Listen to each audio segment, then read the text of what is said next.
First up, renewed calls this evening for the government to do away with the asset tax levied on some businesses. That appeal from one economist who warns that while the move could provide much-needed relief for the financial sector, it must be approached with caution. Details from Amoy Harriet.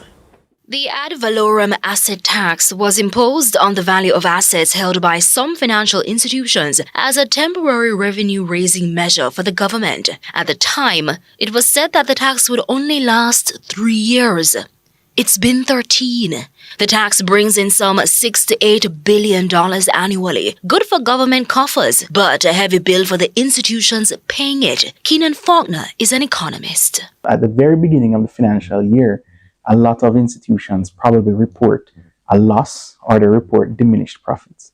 And that capital could have otherwise been better spent giving your shareholders dividends. The tax rate, which was 0.25% when it first came in place, was in 2021 cut in half to 0.125% on the taxable value of assets for deposit-taking institutions, securities dealers, life insurance companies, and property and casualty insurance companies. The tax is charged to these institutions, but ordinary Jamaicans are also picking up the tab, just indirectly. You look at the fact that interest rates continue to remain elevated. That's because the asset tax decapitalizes the sector. So when the asset tax makes financial institutions have less capital, then it means that they have less money to lend, less money to reinvest. And so rates tend to remain elevated. A lot of persons in the financial sector, they have said that this tax should have been abolished back then. But Faulkner says despite mounting calls for its removal, the asset tax is unlikely to disappear anytime soon, predicting it could remain in place for at least another 5 years. With the announcement of new tax measures, I don't expect the government to remove or reduce this one right now, given the situation that the country is in.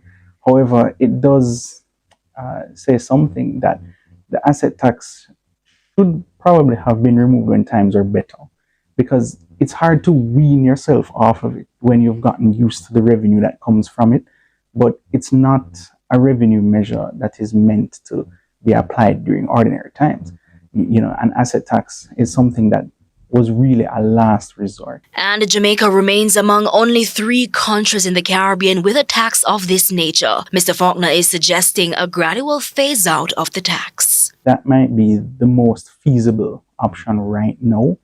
You know, the government, as we know, is in dire fiscal straits at the moment.